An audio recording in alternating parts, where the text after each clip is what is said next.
سید الانبیاء والمرسلین اما بعد فاعوذ باللہ من الشیطان الرجیم بسم اللہ الرحمن الرحیم یا ایھا الذین آمنوا اتقوا اللہ وکونوا مع الصادقین صدق اللہ مولانا العظیم۔ بادِ توحید کے متوالوں، شمع رسالت کے پروانوں، غوث و خواجہ اور رضا کے چاہنے والوں، آئیے سب سے پہلے ہم اور آپ نہایت ہی ادب اور احترام کے ساتھ اپنے اور ساری کائنات کے مرکزی عقیدت جناب محمد رسول اللہ صلی اللہ تعالیٰ علیہ وسلم کی بارگاہ بے کس پناہ میں جس طرح سے میں آپ کو پڑھاؤں میرے ساتھ مل کر پورا مجمع با آواز بلند ہدیہ غلامی درود و سلام کے انداز میں پیش کر لیں۔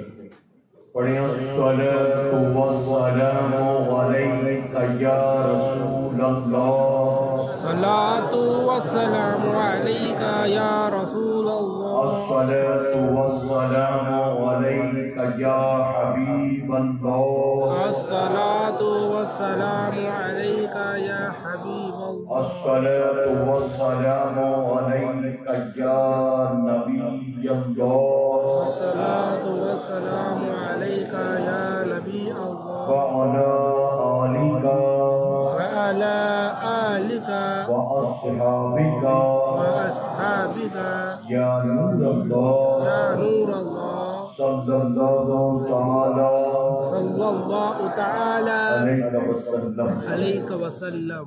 رب کعبہ کی بارگاہ میں دعا ہے، مولا اپنے حبیب صاحب الاولاد صلی اللہ تعالی علیہ وسلم کے سر پر فیض ہم تمام حاضرین اور سامعین کو دم واپسی تک حق کہنے، حق سننے اور اپنے حق والے بندوں کے دامن سے وابستہ رہنے کی توفیق نصیب فرما۔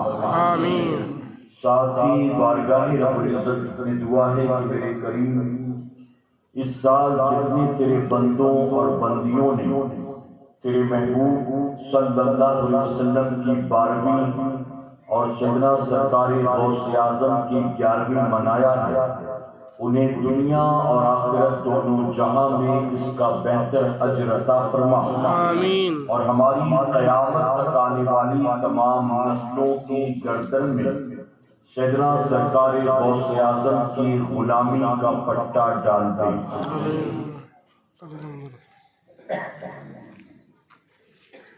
واہ کیا مرتبہ اے غوث ہے بالا تیرا، واہ کیا مرتبہ اے غوث ہے بالا تیرا، اونچے اونچوں کے سروں سے قدم اعلیٰ تیرا، اور سر بھلا کیا کوئی جانے کہ ہے کیسا تیرا، سر بھلا کیا کوئی جانے کہ ہے کیسا تیرا، اولیاء ملتے ہیں آنکھیں وہ ہے طلبہ تیرا۔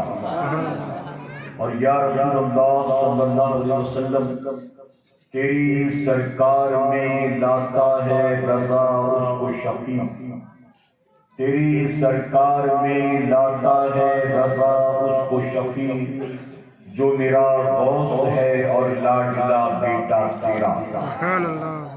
اور کسی شاعر نے بہت خوب کہا، ہمارے دین کی حقانیت کے یہ دونوں شاہد ہیں، ہمارے دین کی حقانیت کے یہ دونوں شاہد ہیں، معین الدین اجمیری، محی الدین جیلانی۔ میرے پیارے آقا علیہ الصلوۃ والتسلیم کے پیارے دیوانوں، اللہ رب العزت کا بے پناہ کرم اور احسان کہ اس نے ہمیں اور آپ کو آج کی شب سیدنا سرکار غوث اعظم کے نام پر اس بابرکت محفل میں شرکت کی توفیق عطا کی۔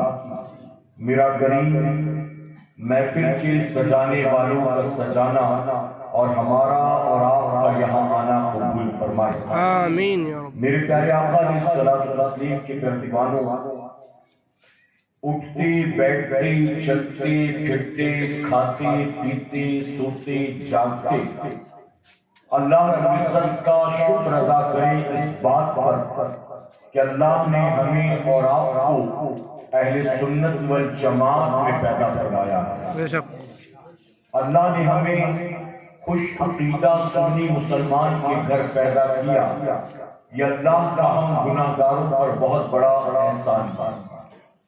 اللہ نے ہمیں اپنے محبوب کی 12ویں اور غوث اعظم کی 11ویں بنانے والی جماعت میں پیدا فرمایا ہے۔ بے شک اور ایک بات میں اکثر کہتا ہوں کہ آج دنیا میں جتنے بھی مسلمان کہلانے والے فرقے ہیں، کل قیامت کے دن انہیں جنت تو کیا جنت کی خوشبو بھی میسر نہیں آئے گی۔ اگر جنت میں جائیں گے تو صرف اہل سنت والجماعت کے لوگ جائیں گے۔ سبحان اللہ۔ میرے پیارے آقا علیہ الصلوۃ والتسلیم کے پہلوانوں، ایسے میں بہت توجہ سے سنیے گا، ایسے میں ہمیں اللہ کا شکر بھی ادا کرنا ہے کہ اللہ نے ہمیں حق جماعت میں پیدا کیا، اور ساتھ ہی ہمیں یہ کوشش بھی کرنا ہے کہ ہمارے بعد ہماری نسلیں بھی سنی بنی رہی ہے سبحان اللہ انشاءاللہ۔ انشاءاللہ۔ دیکھیے، جو مسلک، جو مذہب، جو عقیدہ ہمارے باپ دادا سے ہوتا ہوا بحفاظت ہم تک پہنچا ہے، ہمارے بعد وہی مسلک، وہی مذہب، وہی عقیدہ ہمیں اپنی نسلوں تک بھی منتقل کرنا ہے۔ بے شک اور ایک بات علماء کی موجودگی میں کہنا چاہوں گا، اگر اپنی آنے والی نسلوں تک اپنے مسلک کو، مذہب کو، عقیدے کو منتقل کرنا چاہتے ہو، ٹرانسفر کرنا چاہتے ہو، تو اس کے لیے کیا کرنا ہوگا؟ محض رسم و رواج والا سنی نہیں بننا، بلکہ علم اور عمل والا سنی بننا پڑے گا۔ سبحان اللہ۔ اگر صرف دیگ والا، چادر والا، جھنڈے والا، جلوس والا، سندن والا، عرس والا، پلاؤ والا، زردے والا، حلوے والا، نیاز والا اگر اسی طرح سے بن کر رہا تو یقیناً اس بات کی کوئی گارنٹی نہیں ہے کہ اس کی نسلیں اس کے بعد سنی بنی رہی۔ اس لیے نسلوں تک سنیت کو اگر ٹرانسفر کرنا ہے تو ہمیں دین کا علم حاصل کرنا پڑے گا، دین کے قریب آنا پڑے گا، اور صرف رسم و رواج والا سنی نہیں بلکہ علم اور عمل والا سنی بننا پڑے گا۔ بلکہ انشاءاللہ میرے پیارے آقا علیہ الصلوۃ والتسلیم کے پہلوانوں، 11ویں شریف کا مہینہ ابھی رخصت ہوا، اور سرکار غوث اعظم کو پوری دنیا میں بسنے والے خوش عقیدہ سنی مسلمان اس ماہ مبارک میں یاد کرتے ہیں، آپ کے نام پر نظر و نیاز بھی کرتے ہیں، آپ کے نام پر جلسے جلوس بھی کرتے ہیں، آپ کے نام پر لنگر دیگ کا بھی اہتمام کرتے ہیں۔ یہ ساری چیزیں پوری دنیا کے خوش عقیدہ سنی مسلمان اگر کرتے ہیں تو ان چیزوں کو کرنے کی وجہ کیا ہے؟ ہم سیدنا سرکار غوث اعظم کے ملک کے نہیں ہیں، ہم غوث اعظم کے شہر کے نہیں ہیں، ہمارا غوث اعظم سے کوئی خونی خاندانی رشتہ ناتا نہیں ہے، ہم غوث اعظم کو ہم نے دیکھا نہیں، ہم نے ان سے کبھی تقریر کو سنا نہیں، کبھی ان کے پیچھے نماز پڑھی نہیں، کبھی ان کی محفل میں ہم نے شرکت کی نہیں۔ ہم میں سے کئی ایسے ہیں جنہوں نے اب تک غوث اعظم کا گنبد بھی ماتھے کی نگاہوں سے نہیں دیکھا ہوگا، یعنی بغداد شریف نہیں گئے ہوں گے، غوث اعظم کی بارگاہ میں حاضری نہیں دی ہوگی، پھر بھی ہم اگر نیازیں کرتے ہیں، جلوس نکالتے ہیں، جلسہ کرتے ہیں تو یہ کیوں کرتے ہیں؟ تو یہ ساری چیزیں کر کے ہم گویا غوث اعظم کی محبت کا ثبوت دیا کرتے ہیں۔ اور یہ غوث اعظم کی محبت جو ہمارے دل میں پیدا ہوئی نا، یہ بھی سن لیں، یہ غوث اعظم کی محبت تقریروں سے پیدا نہیں ہوئی، یہ غوث اعظم کی محبت بیانات سننے سے یا جلوس میں نکلنے سے ہمارے دل میں پیدا نہیں ہوئی، حدیث قدسی اللہ کے پیارے محبوب صلی اللہ علیہ وسلم فرماتے ہیں کہ اللہ فرماتا جب اللہ اپنے کسی بندے کو اپنا محبوب بنا لیتا ہے نا، یعنی ولی بنا لیتا تو اللہ جبرائیل علیہ السلام سے فرماتا ہے کہ جبرائیل فلاں بندہ مجھ سے محبت کرتا ہے، میں بھی اس سے محبت کرتا ہوں، تم بھی اس سے محبت کرو۔ یعنی اللہ جبرائیل علیہ السلام کو انسٹرکشن دیتا ہے، تاکید کرتا ہے وہ میرا محبوب ہے، وہ مجھ سے محبت کرتا ہے، جبرائیل تم بھی اس سے محبت کرو۔ پھر جبرائیل علیہ السلام آسمان پر اعلان کرتے ہیں کہ اے عرش کے فرشتوں، فلاں بندہ اللہ سے محبت کرتا ہے، اللہ بھی اس سے محبت کرتا ہے، میں بھی اس سے محبت کرتا ہوں، تو تم سب بھی اس سے محبت کرو۔ پھر فرمایا گیا کہ اللہ کے اس ولی کی محبت تمام فرشتوں کے دل میں پیدا ہو جاتی ہے، سارے فرشتے اس ولی سے محبت کرتے ہیں۔ اور پھر اسی حدیث مبارکہ میں آگے آتا ہے کہ پھر اللہ اپنے ولی کی محبت کو زمین والوں کے دل میں پیدا فرما دیتا ہے۔ پتہ چلا غوث اعظم کا تذکرہ زمین پر بعد میں ہوا، پہلے ان کے چرچے آسمانی پر ہوئے۔ پتہ چلا ہمارے اور آپ کے جیسے لوگوں نے غوث اعظم سے محبت بعد میں کی ہے، پہلے آسمان کے فرشتوں نے غوث اعظم سے محبت کی۔ تو جب کوئی ولی بن جاتا ہے تو اللہ ولی کی محبت خود بخود ایمان والوں کے دل میں پیدا فرما دیتا ہے۔ اب یہاں ایک بات اور معلوم ہے، ولی سے محبت کرنا یہ صاحب ایمان ہونے کی دلیل ہے۔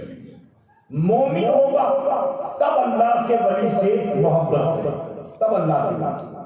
میرے پیارے آقا کے پہلوانوں سے نہ سرکار غوث اعظم پوری دنیا جانتا کہ غوث اعظم وہ ہیں جو اپنی ماں کی کوکھ سے ولی بن کر پیدا ہوئے۔ جانتے ہیں نا، کوئی پہلی بار تو نہیں سننا۔ ولایت کے بہت سے الگ الگ درجات، الگ الگ کیٹیگریز۔ کبھی کوئی اپنی عبادت اور ریاضت سے ولی بن جاتا ہے، کبھی کوئی تقوی و طہارت سے ولی بن جاتا ہے، کبھی کوئی خوف خدا کی وجہ سے ولی بن جاتا ہے، کبھی کوئی عشق رسول کی وجہ سے ولی بن جاتا ہے، کبھی کسی بندے کا کوئی عمل اس کو مقام ولایت پر پہنچا دیتا ہے، کبھی اللہ والے کی نظر پڑ جائے تو اللہ کا بندہ اللہ کا ولی بن جاتا ہے۔ اس میں ایک سب سے بڑا درجہ جو ہے وہ یہ ہے کہ نہ عبادت سے، نہ تقوی و طہارت سے، نہ کسی کی نگاہوں اور دعاؤں کی برکت سے، بلکہ بندہ ماں کی کوکھ سے ولی بن کر پیدا ہوتا ہے۔ اور اس لسٹ میں سب سے اوپر غوث اعظم کا نام ہے کہ غوث اعظم ولی بائی برتھ، جسے اردو میں کہتے ہیں مادر ذات پر، ماں کی کوکھ سے ولی بن کر پیدا ہوا۔ اور کیسے ولی پیدا ہوا؟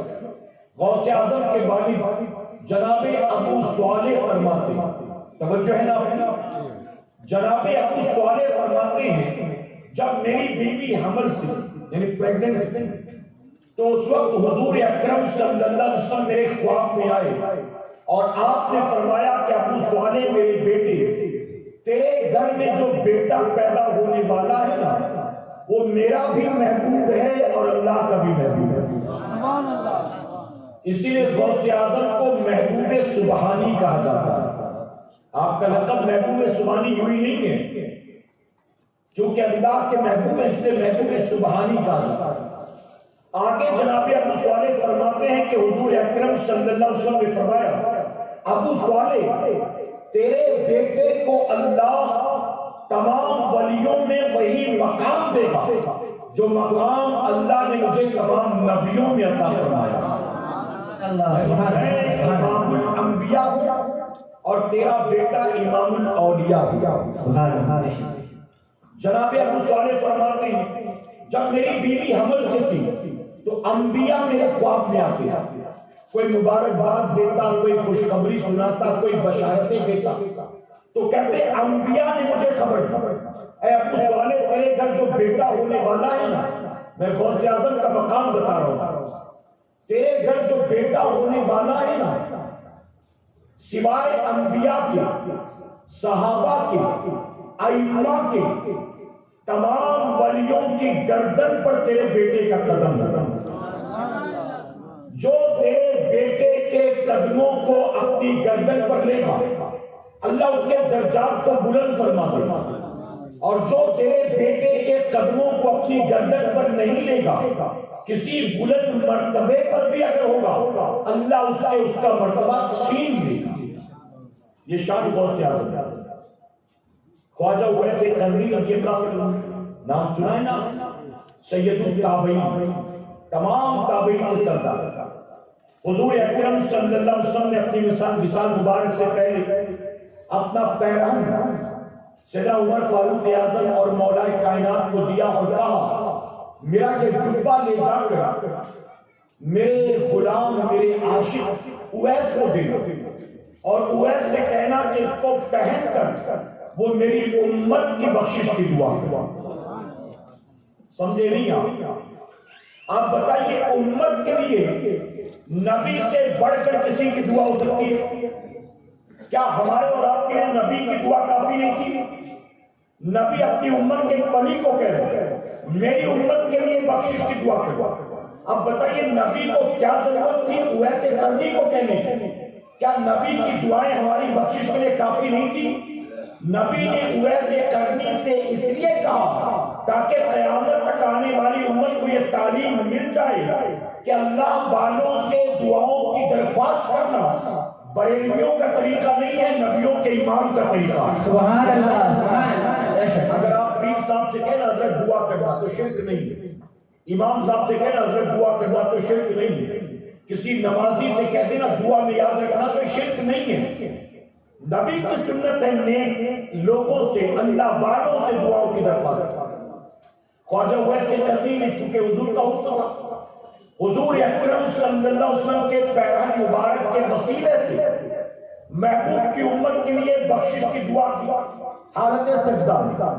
جب خواجہ اویس قرنی دعا کر رہے تھے کتابوں میں آتا ہے بہت دیر تک روتے رہے، گڑ گڑاتے رہے، دعائیں کرتے رہے، آواز آئی اویس اپنے سر کو سجدے سے اٹھا، ہم نے تیری دعا کی برکت سے محبوب کی آدھی امت کی بخشش کر دی، آدھی امت کو ہم نے بخش دیا۔ ویسے کرنی عرض کرتے مولا میں نے آدھی امت کے لیے دعا نہیں کی، میں تو پوری امت کے لیے دعا کروں، پوری امت کو بخش دے، آدھی کیوں؟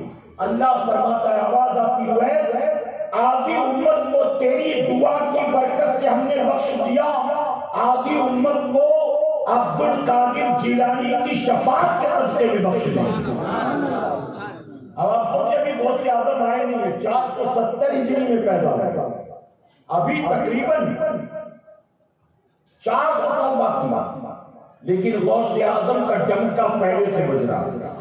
خواجہ جنید بغدادی بغداد شریف کے بزرگ گزرے، غوث اعظم سے بہت پہلے ایک مرتبہ مریدوں کا حلقہ لگا کر ذکر کر رہے تھے اللہ اللہ کی ضربے دل پر لگا رہے تھے، اچانک اللہ کرتے کرتے خواجہ جنید بغدادی نے اپنے سر کو زمین پر رکھ دیا اور بے ساختہ پکار اٹھے میری گردن پر، میرے سر پر، میری گردن پر، میرے سر پر۔ اب مریدین پریشان یہ سن کر کہاں تو اللہ کا پھر ہو رہا تھا، اچانک زبان پر خلاف معمول کلمات کہاں سے آ گئے، یہ کیا کہہ رہے ہیں کسی کی سمجھ میں نہیں آیا۔ فرمایا گیا کہ وہ مراقبے میں چلے گئے، اب کچھ دیر کے بعد جب مراقبے سے باہر نکلے تو مریدوں نے پوچھا کہ حضور اللہ کا ورد کرتے کرتے یہ جو آپ نے کہا میری گردن پر، میرے سر پر، میری گردن پر، میرے سر پر، یہ کیا تھا؟ تو خواجہ جنید بغدادی فرماتے ہیں لوگوں سنو، میں نے یہ دیکھا کہ ایک وقت شہر بغداد میں ایسا بھی آئے گا اللہ کا ایک بندہ جمعہ کے دن جمعہ کا خطبہ دینے کے لیے بغداد کے منبر پر کھڑے ہوگا اور کھڑے ہو کر اعلان کرے گا میرا قدم تمام ولیوں کی گردن پر ہے، ابھی وہ آیا نہیں، ابھی آنے والا ہے، جب وہ آئے گا نہ میں اس وقت رہوں گا نہ تم اس وقت رہو گے، ابھی اسے آنے میں کافی وقت باقی ہے، وہ ابھی اعلان اس نے کیا نہیں، ابھی وہ اعلان کرنے والا ہے، لیکن میں نے اس کے قدموں کو آج ہی اپنی گردن پر لے لیا۔ اس لیے میرے امام فرماتے جو ولی قبل تھے یا بعد ہوئے یا ہوں گے سب ادب رکھتے ہیں دل میں میرے شاہ کے۔ جو گزر چکے جو ہیں جو آنے والے ہیں سب غوث پاک کا ادب اپنے دل میں رکھتے ہیں۔ یہ غوث اعظم کی شان۔ اور صوفیہ یہاں تک فرماتے توجہ سے سنیے، صوفیہ فرماتے جس طرح سے 1,24,000 40,000 کم و بیش انبیاء نے اپنے اپنے زمانے میں لوگوں کے سامنے میرے نبی کی آمد کی بشارتیں سنائی ہیں، اسی طرح غوث اعظم کی آمد سے پیشتر جو اولیاء صوفیہ گزرے انہوں نے اپنے اپنے دور کے انسانوں کے سامنے غوث اعظم کی آمد کی بشارتیں سنائی۔ میرے پیارے آقا کے پیغمبر یہاں کیا فرمایا گیا، اللہ نے معجزات کی شکل میں جو اختیار اپنے محبوب کو دیا وہی اختیار اللہ نے کرامات کی شکل میں غوث اعظم کو عطا فرمایا۔ بلکہ بعض بزرگوں نے لکھا حضور غوث اعظم ایگزیکٹ ہمارے نبی کے نقش قدم پر ان کے پرتوں ہیں، ان کے پیکر، ان کے مظہر ہیں۔ فرماتے سوائے نبوت کے اللہ نے ساری شان عطا کی ہے حضور غوث اعظم، حضور غوث اعظم۔ بلکہ غوث اعظم خود فرماتے ہر نبی کہ ہر ولی کسی نہ کسی نبی کے نقش قدم پر ہوتا ہے۔ توجہ ہے، فرماتے ہر ولی کسی نہ کسی نبی کے نقش قدم پر ہوتا ہے، اور میں اپنے جد اعلیٰ امام الانبیاء جناب محمد رسول اللہ صلی اللہ علیہ وسلم کے نقش قدم پر، یعنی میں اپنے آقا کے نقش قدم پر ہوں۔ یہ سیدنا سرکار غوث اعظم کی شان۔ میں آپ کو غوث اعظم کی شان بتاتا ہوں۔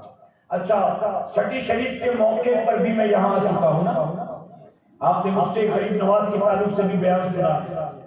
میرے پیارے آقا کے پیغمبر عام طور پر ہمارے یہاں کیا ہوتا ہے جانتے ہیں، جب کسی بزرگ کا عرس ہو یا کسی ولی کے نام پر کوئی محفل چلے تو ہمارے یہاں شروع سے آخر تک عام طور پر اللہ کے ولی کی کرامات بیان کی جاتی ہے۔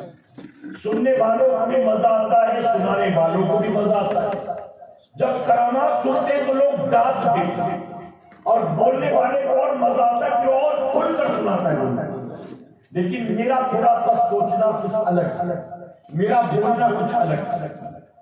میرا یہ کہنا ہے اور میرا یہ ماننا ہے کہ اس وقت قوم مسلم کے جو حالات ہیں نا، ان حالات میں اولیاء اکرام کی کرامات سے کئی گنا زیادہ ان کی تعلیمات کی طرف توجہ دینے کی ضرورت ہے۔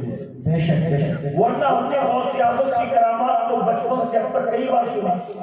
غوث اعظم نے ٹھوکر مار کر مردہ جلا دیا، کوئی نئی بات تو نہیں، پہلی بار تو نہیں سن رہے۔ غوث اعظم نے ٹھوکر مار کر مردہ جلایا، سنا ہے کہ نہیں آپ نے؟ غوث اعظم نے مردہ کھایا، پورا کھا لیا اور پھر ہڈیاں جمع کر کے مردے کو بھی زندہ کر دیا، یہ بھی سنا ہے۔ تو غوث اعظم مردہ بھی جلاتے ہیں اور مردہ بھی جلاتے ہیں، یا بچپن سے سنتے ہیں۔ غوث اعظم نے 12 سال کی ڈوبی کشتی، 12 پوری کی پوری ڈوب گئی تھی، 12 سال ہو گئے۔ غوث اعظم نے دوبارہ سب کو زندہ سے سلامت کرا دیا، یہ بھی سنا نا۔ تو ہم بچپن سے کرامات سنتے چلے اور الحمدللہ سنی اولیاء اکرام کی کرامات کا منکر نہیں۔ ہم انبیاء کے معجزات بھی مانتے ہیں، اولیاء کی کرامات کو بھی مانتے ہیں۔ اس کی وجہ کہ انبیاء کے معجزات ہوں یا اولیاء کی کرامات ہوں، یہ سب قرآن و حدیث سے ثابت ہے، یہ سب قرآن و حدیث سے ثابت ہے۔ تو ہم اس کے منکر نہیں۔ اور ہمارا یہ بھی معاملہ، اگر کسی بزرگ کے نام پر محفل سجے اور شروع سے آخر تک اللہ کے اس ولی کی کوئی کرامت نہ بیان کی جائے تو کرامت بیان نہ کرنے پر ہم اس کی ولایت میں شک نہیں کرتے ہیں، ہم سنی بن کرامات کے بھی اسے اللہ کا ولی مانتے۔ بتائیے ہے تو ہمارے عقیدے میں کوئی خرابی نہیں۔ اچھا، میرا دورہ یوپی، بہار، جھارکھنڈ، ویسٹ بنگال اس طرف بھی ہوتا ہے، وہاں پر رات کے 2-2, 3-3, 4-4 بجے تک جلسے ہوتے ہیں۔ 4 بجے تک، صبح کے 4 بجے تک غوث اعظم کی کرامات گرائی جائے. غوث اعظم نے یہ کمال کر دیا، یہ کر دیا، یہ کر دیا، چور کو قطب بنا دیا، ڈاکو کو ابدال بنا دیا، مردے کو زندہ کر دیا، کشتی کو پانی پر گرا دیا، آپ نے ہاتھ ڈال کر ڈوبی کشتی کو نکال دیا. غوث اعظم کی کرامات صبح 4 بجے تک سنائی جائے اور مجمع جو ہے لطف اندوز ہو، مجمع کو مزہ آئے، اور اس کے بعد جب محفل ختم ہو اور گھر جانے کے بعد سارے کے سارے بستر پر سو جائیں، تو بتائیے رات کے 4 بجے تک کرامات سن کر ملا کیا حاصل کیا ہوا؟ تو کرامات کو بچپن سے سنتے چلے آ رہے ہو نا. میں کرامت بیان نہیں کروں گا تو کوئی شکایت تو نہیں کرو گے نا کہ پورا بیان ختم ہو گیا، غوث اعظم کی کرامت ہی نہیں بتائی.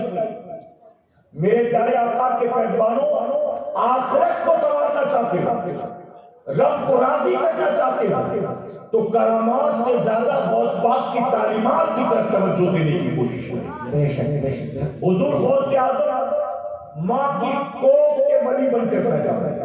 اور کیسے بنی؟ آپ کی والدہ کہتی ہیں کہ جب میرا بیٹا میرے شکم میں تھا، مجھے اپنے شکم سے اللہ کے ذکر کی آواز سنائی دی. یہ بھی کرامت ہے نا، ماں کی کوکھ میں اللہ کا ذکر کرتے. آپ کہتی مجھے جب چھینک آتی میں الحمدللہ کہتی تھی، تو میرا بیٹا میرے شکم سے میری الحمدللہ کا جواب دیا کرتا. یہ غوث پاک کی شان. تو غوث اعظم ایک رمضان المبارک جمعہ کے دن 470 ہجری کو شہر جیلان میں پیدا ہوا. حالانکہ اس کا نام گیلان ہے، کتابوں میں گیلان، جیلانی نہیں ہے، آپ گیلانی. لیکن اب یہ مشہور ہو چکا ہے، اسی اعتبار سے میں وہی کہتا ہوں جو مشہور ہے. تو شہر جیلان میں آپ کی ولادت. غوث اعظم جب پیدا ہوئے تو یہ بھی ہم جانتے ہیں کہ ماں کی کوکھ سے 18 پاروں کے حافظ بن کر پیدا ہوئے. محبت سے کہے سبحان اللہ. آپ کو یہ کرامت نہیں لگ رہی ہے؟ یہ کرامت نہیں ہے. ماں کی کوکھ سے 18 پاروں کے حافظ بن کر پیدا ہوئے. 4 سال کی عمر میں آپ کے والد نے بسم اللہ خوانی، یعنی 4 سال کی عمر میں قرآن شریف شروع کیا، اور 7 سال میں حافظ قرآن بن گئے. حافظ قرآن. جب پوچھا گیا کہ 18 پارے آپ نے کہاں یاد کیے تو کیا جواب دیا تھا؟ آپ نے کہا میری والدہ رات کو جب سوتی تو سونے سے پہلے قرآن کی تلاوت کر کے سوتی. میں ماں کے شکم میں تھا، میری ماں بستر پر بیٹھے بیٹھے قرآن پڑھتی تھی اور میں اسے سن سن کر اسے یاد کر لیتا تھا. یہ صرف یہ نہ سمجھے کہ مسلمان یا سنی یا بریلوی مبالغے کی بات کر رہے ہیں. موجودہ وقت میں سائنٹیفکلی یہ بات پروف ہو گئی. سائنس دانوں نے بھی ریسرچ کر کے تحقیق کر کے یہ بات بتا دی کہ بچہ جب ماں کے شکم میں ہوتا ہے نا تو اس وقت جو آوازیں وہ مسلسل سنتا ہے ان آوازوں کو ماں کے شکم ہی میں وہ پہچاننے لگتا ہے. جو آوازیں کنٹینیو سنتا ہے سمجھ جاتا ہے یہ میری والدہ کی آواز ہے، یہ میرے والد کی آواز ہے، یہ لگتا ہے میرا بڑا بھائی، یہ میری دادی. تو سائنٹیفکلی یہ بات ثابت ہو گئی کہ بچہ ماں کے شکم میں جو آوازیں مسلسل سنتا رہتا ہے انہیں پہچاننے لگتا ہے. ہر چہرے نہیں پہچانتا. زمین پر جب آتا ہے تو پیدا ہونے کے بعد جب دوبارہ وہی آوازیں سنتا ہے تو پھر چہرے بھی پہچاننے لگتا ہے کہ جو آوازیں ماں کے شکم میں سنتا چلا آیا یہ میری ماں ہے، یہ میرے والد ہیں، یہ میرا بھائی ہے، یہ میری دادی ہے، یہ میری بہن ہے. تو اب چہرے بھی پہچاننے لگتا ہے. لیکن بچہ اس وقت اگرچہ سب کو پہچاننے لگتا ہے لیکن ایکسپریس نہیں کر پاتا، بول نہیں پاتا کہ امی میں تمہیں پہچانتا ہوں، ابا میں تمہیں پہچانتا ہوں، بول نہیں پاتا. تو یہاں ایک بات یہ معلوم ہوئی کہ دوران حمل عورت جو کچھ کرتی ہے پیٹ میں پلنے والے بچے پر اس کا اثر ہوتا. آئی بات سمجھا؟ آپ دیکھیں یہ صرف غوث اعظم کی بات نہیں ہے کہ آپ کہیں گے وہ ولیوں کے امام تھے تو چلیے ان کے ساتھ یہ خاص طور پر ہو گیا. نہیں، خواجہ بختیار کاکی رحمۃ اللہ 4 سال کی عمر والد کا انتقال ہو گیا، یتیم، والدہ نے جا کر مکتب میں داخل کیا، حافظ صاحب کے پاس، مولوی صاحب کے پاس، کہا میرے بیٹے کو قرآن پڑھا دو۔ استاد نے بسم اللہ پڑھایا، اعوذ باللہ بسم اللہ پڑھایا، سورہ فاتحہ پڑھایا، اس کے بعد سورہ بقرہ شروع کیا، پہلا سورہ۔ تو جانتے کیا فرمایا خواجہ بختیار کاکی نے؟ 4 سال کی عمر خواجہ بختیار کاکی فرماتے آپ مجھے سبحان الذی اسریٰ سے پڑھے۔ مدرسے کے استاد سے کہتے آپ مجھے سبحان الذی اسریٰ سے پڑھائیے۔ تو استاد نے کہا بیٹا یہ تو 15واں پارہ ہے، سیدھے 15 سے پڑھو گے، 14 نہیں پڑھو گے۔ تو آپ نے کہا 15 سے آپ پڑھا دیجئے، 14 میں آپ کو سنا دیتا ہوں۔ استاد نے حیرت سے کہا 4 سال کی کچی عمر، ماں نے تو کہا بسم اللہ خوانی کرنی ہے اور 14 پارے تجھے یاد بھی ہے، تیرا استاد کون؟ میں اس سے ملنا چاہتا تھا، کس مدرسے میں جاتا تھا، میں یہ جاننا چاہتا تھا۔